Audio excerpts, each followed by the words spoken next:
Hello नमस्कार दोस्तों, मैं ऋषभ आपके चैनल एजुकेशन फॉर ऑल में एक बार फिर से आपका स्वागत करता हूं। आज हम लोग इतिहास की शुरुआत करने वाले हैं। आज हम लोग जो है वो मिडिवल हिस्ट्री जो है वो स्टार्ट करने वाले हैं, जो कि आपके हर एग्ज़ाम के लिए इम्पोर्टेंट रहेगा। आज हम लोग जो है वो दिल्ली सल्तनत जो है वो स्टार्ट करने वाले हैं। और दिल्ली सल्तनत में पहला जो राज्य हुआ था, यानी कि जो वंश चला था गुलाम वंश, उसके बारे में जो है वो उनके शासकों के बारे में हम लोग पढ़ने वाले हैं। और धीरे धीरे जो है वो मैं दिल्ली सल्तनत को जो है वो ख़त्म करूँगा। चलिए अब हम लोग जो है वो वीडियो की शुरुआत करते हैं। वीडियो की शुरुआत करने से पहले आपसे एक ही निवेदन कि आप जो है वो वीडियो को लाइक, सब्सक्राइब और शेयर करेंगे। दिल्ली सल्तनत, चलिए हम लोग जो है आगे बढ़ते हैं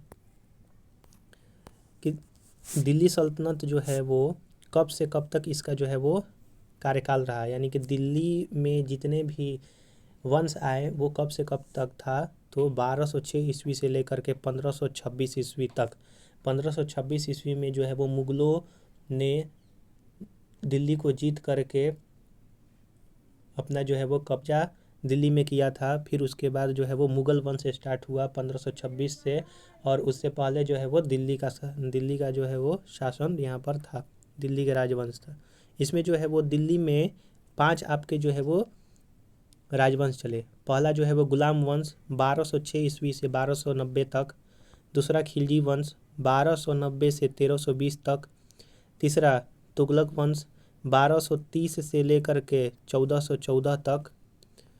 चौथा नंबर आपका सैयद वंश जो है वो 1400 लेकर के 1451 तक। और लास्ट है लोधी वंश, जो कि 1451 से लेकर के 1526 तक। मैं जो है आपको एक क्वेश्चन दे रहा हूँ कि 2 क्वेश्चन रहेगा कि दिल्ली सल्तनत में किन वंश का सबसे लंबा जो है वो कार्यकाल रहा और किस वंश का सबसे छोटा कार्यकाल रहा। आप जो है वो प्लीज़ कमेंट में जो है वो बतलाइएगा। चलिए अब हम लोग जो है वो गुलाम वंश की शुरुआत करते हैं। और गुलाम वंश 1206 से 1290 तक, और उसमें भी पहला जो शासक था गुलाम वंश का संस्थापक, वो कुतुबुद्दीन ऐबक जो है वो था, जिसका कार्यकाल 1206 से लेकर के 1210 तक था। गुलाम को इंग्लिश में हम लोग जो है वो स्लेव भी कहते हैं। गुलाम वंश का संस्थापक कौन था? तो कुतुबुद्दीन ऐबक था। इसने गुलाम वंश की स्थापना 1206 ईस्वी में किया था। कुतुबुद्दीन ऐबक आखिर कौन था? तो कुतुबुद्दीन ऐबक जो है वो गौरी का गुलाम था, महमूद गौरी का गुलाम था। इसने अपना राज्य अभिषेक जो है वो 24 जून 1206 ईस्वी को किया था, और इसने अपनी राजधानी जो है वो लाहौर बनाई थी। अगला क्वेश्चन है कि अगला पॉइंट है आपका कि भारत में तुर्की राज्य का स्थापना जो है इसने किया। क्वेश्चन आएगा कि भारत में सबसे पहले तुर्की राज्य की स्थापना किसने किया था? तो कुतुबुद्दीन ऐबक ने किया था। अगला पॉइंट है कि इसने जो है वो सुल्तान की उपाधि धारण नहीं किया था। 1208 ईस्वी में इसने जो है वो दासता से मुक्ति प्राप्त किया। अगला है इसमें पॉइंट कि इसने मलिक सिपह सालार की पदवी भी जो है वो धारण किया था। इसने जो है वो अपने नाम का ना ही सिक्का जारी किया और ना ही खुतबा पढ़वाया। खुतबा का मतलब होता है कि जब कोई राजा बनता है तो उसके बारे में जो है वो कुछ बोला जाता है, तो वो जो है इसने जो है वो नहीं करवाया था। जैसे राज दरबार में जो है वो कुछ बोला जाता है कि हाँ ये इनका नाम ये है ऐसे, तो वो खुतबा जो है उसने जो है नहीं पढ़वाया था, कुतुबुद्दीन ऐबक ने। कुतुब मीनार की नींव जो है वो कुतुबुद्दीन ऐबक ने ही डाली थी, लेकिन इसको पूरा किसने करवाया था? अगर क्वेश्चन आएगा कुतुब मीनार का पूरा जो है वो किसने करवाया था, तो वो इल्तुतमिश होगा, जो कि अगला शासक होगा। इसने दिल्ली में कुवत उल इस्लाम तथा अजमेर में 2.5 दिन का झोपड़ा नामक जो है वो मस्जिद बनवाया था।